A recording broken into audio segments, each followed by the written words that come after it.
This is my community studies scrapbook.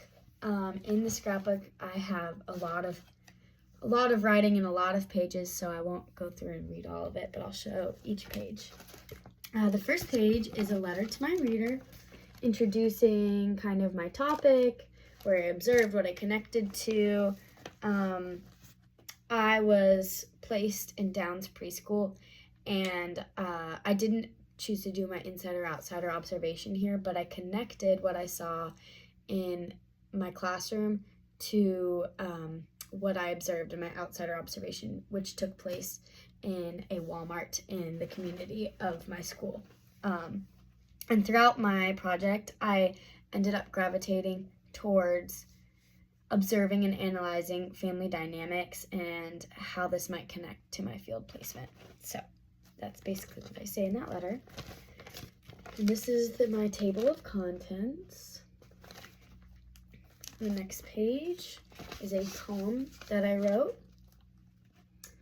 with a picture of Miss Trisha, who is my teacher that I worked with. This is a short poem I wrote about people with different backgrounds and lives coming together to share special space and grow as a community with one another. So the next page is kind of a little bit about my field placement and like a preface to this project, because I did not choose to observe my field placement, but it's very important to know what my field placement looked like. So I just verbally lay out what the classroom looked like, who was in the classroom, a little bit about where the students come from, and more details about that. And then on the right side, right here, I reference two separate articles that I read about why documentation and representation is important in the classroom, which I'll talk about a lot later. Yes. Okay. This page talks about my field notes. It's a list of all my notes. I decided to observe a Walmart outside of my community, but inside the community of my student teaching placement. So it's not the Walmart that I would usually go to. I started out observing everything that I saw, and I had a whole lot of notes, but by the end, I realized that I kind of started to jot down what kinds of families I saw, who was in the family, what age, race, gender these families were, what was in their carts, what they were wearing, how people behaved around them and how they behaved, and how people reacted to them, and how they moved around the store. And I ended up connecting this to my placement and why it's important to talk about different family dynamics in that kids come from in my placement. Here's an observation of, an analysis of my observation. In this, I kind of talk about what I observed and what I think that meant. I talk about two different mother-child dynamics that I saw in the Walmart and how people reacted to them. I basically end up talking about how there was one mother with 3 children, and one of the children was having a tantrum and kind of acting out, and there was another mother with 2 children who were both quiet and well behaved, and how people seemed more uncomfortable by the family that was a little bit louder, a little bit more rambunctious, had a child with who was having a tantrum, and how the woman shopping with 2 children, who was like nicely dressed and had the kids quiet and well behaved, she was given more positive attention, like smiles, kind of people moving around her out of the way. She kind of controlled her space. She had power in this space, and I feel like the other mother-child dynamic did not as much. And then I continue to talk about different occupations and attire that people are wearing in the store and how people react. For example, someone in scrubs oftentimes was allowed to cut in line. This could have been because they were just recognized as someone who served the community and they were given value because of that. I discussed how I saw a wide variety of families and groups of people, but how they all came together to share this space. And I talk about how people who are seen as dominant or non-marginalized in this community kind of have the power and have people move their carts around them. I focus a lot on like how people move their carts because I feel like it's slightly connected. Like the people who always feel the need to move the carts are typically the people who hold less power in this community. So I just talked about how different family dynamics are perceived a certain way and how they move through this space. There's a lot here, so I won't read all of it, but then I discuss my own personal reflection. It opens up like this. Here I just talk about my initial reactions to everything that I saw. One example that I can give quickly is that with the different mother-child dynamics, I actually felt closer to the mother and children who were a little bit louder, a little bit more rambunctious. One of the children was having a tantrum because that's what I grew up with. My mom never cared much about our appearances when we were out in public. So I just said that I really admired, initially, I really admired that mother because I felt like she was vulnerable in a space where we're like expected to act a certain way, and that's the expectation and that's the norm. And while she may be like frowned upon by other people or receive negative attention, like negative glances and stuff, I actually felt closer to her. So I talk about my own positioning and perspective and power a little bit. I talk about a lot of things, like how I responded to what was in people's carts and the clothing that people were wearing and the different family dynamics that I saw that were different from what I was used to growing up. For example, I had a mother and father who raised me long after they were married, and I talk about how I reacted when I saw an older woman by herself with 2 children, and how I may see that because of my positioning and perspective. So I go into that a lot deeper in all of this, but there's a lot of words, so I'll read it all. Okay, this page talks about the 3 P's within the store. So in the last page I talked about my own, and this page I talk about the 3 P's within the actual store. I can just go ahead and read a little bit of it. For power, I said there's a hierarchy, and in this space, people who are not marginalized hold more of the power. Others kind of move around them, as I described, and people who have a family dynamic that meshes best with the environment and kind of keeps the peace of the store have the most power.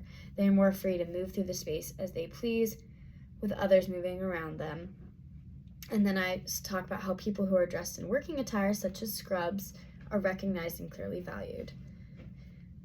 For the perspective, I talked about how the perspective of shoppers contributes to the way that they move through the store and react to certain behaviors.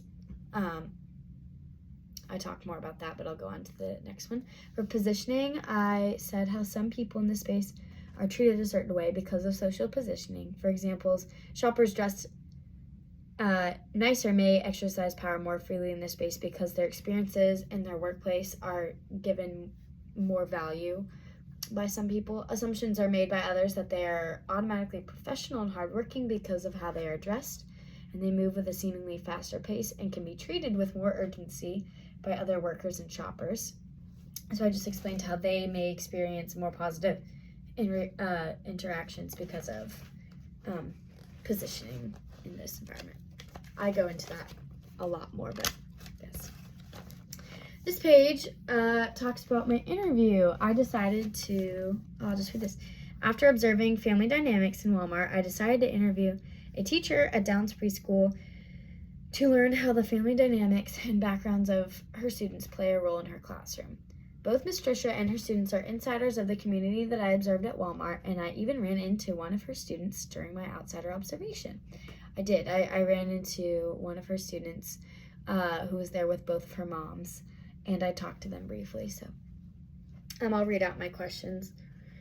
In what ways do your classroom and your students represent your community? How do you practice representation in your classroom? What parts of your classroom are most important to you? Do the families of your students play a large role in your classroom? Do students face any challenges in your classroom because of their background?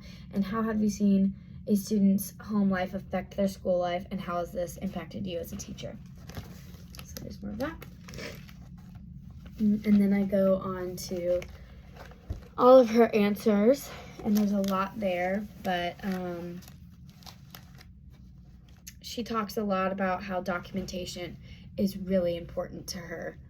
She says she makes sure to post things in her classroom that helps her students feel seen, and she displays many different cultures and types of families all over the room. She shows different types of people and different occupations, and tries to create activities that match the curriculum but also reach each student by connecting it to their experiences and where they come from.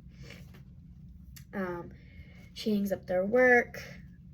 She also talks about how her class play kitchen is very important to her because her kids are able to act out what they see going on at home. She talks about how there are so many students from so many different backgrounds in her classrooms and ability levels. She is the only class at Downs Preschool with 4 special needs students in her classroom, so that creates a very unique environment. She talks about how a few of her students have a difficult home life and how it can affect how they behave in the classroom.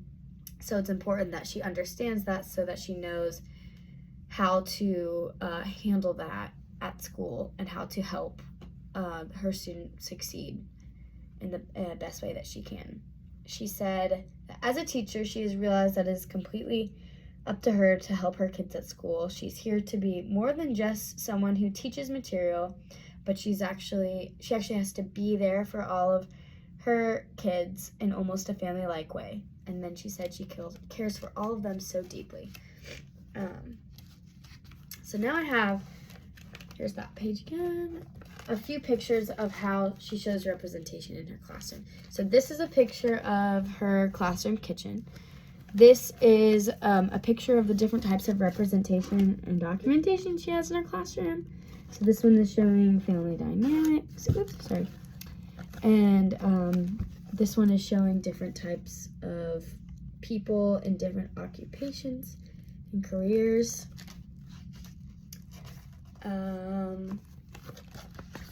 Here is a few more pictures. This is a picture of her children's art, or her students' artwork. This is a picture of different types of family and people. And I noted how it creates a very inclusive and accepting environment.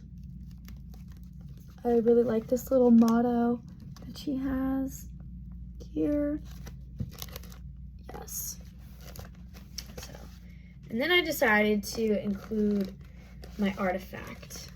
I thought these were really neat. This type of documentation I think is really important, especially at this age. She had each of her students go home and create a collage of their family with their family.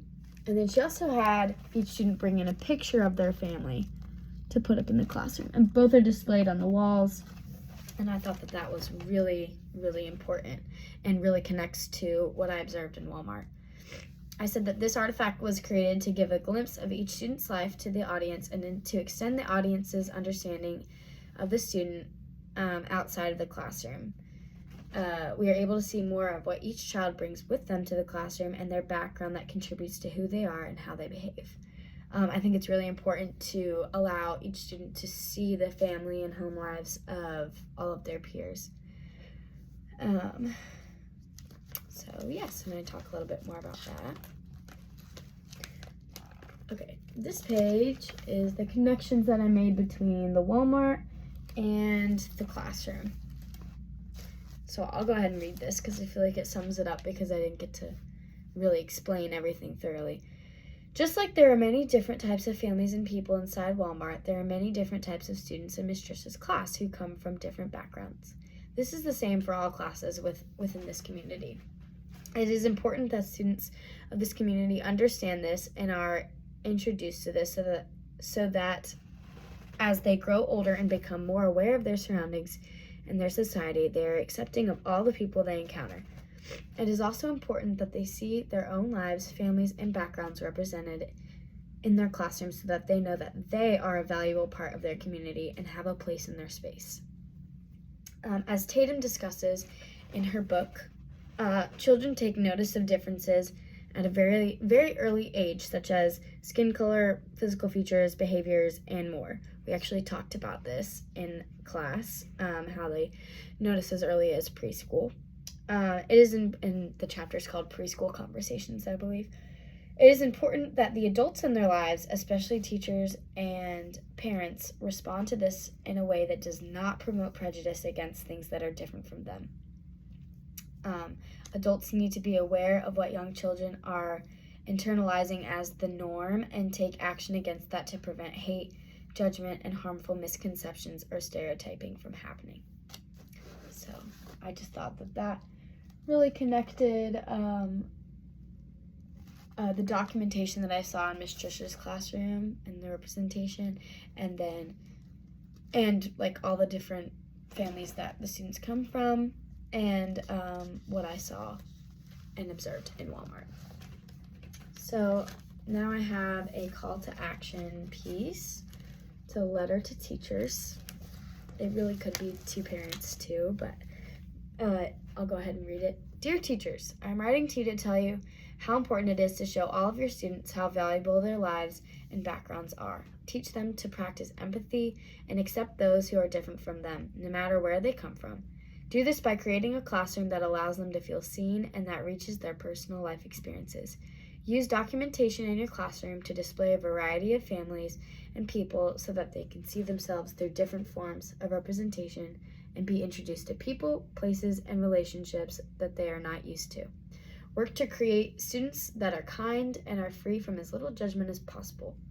Encourage and welcome parents to be involved in the classroom and help to get students involved in their community through fundraisers, field trips, clubs, sports, and more. Teach your students how to connect through differences and build relationships with people who are different from them. Be the kind of teacher that makes students feel like they have a place in their space. Sincerely, Hailey Miller. And then I created a hashtag that says a place in the space to kind of wrap up all that I said. Yes, and then I have my references, which fell off. But overall, I really enjoyed creating this scrapbook, and I'm very happy with the way that it turned out. It may have not made much sense describing it through this video, but if you read through each part, I feel like it's more clear how everything is connected. And reading my observations in Walmart and my analysis of that, along with the 3 Ps, will really help whoever is reading this understand how everything is connected. But yes, I think that's all. So thank you very much.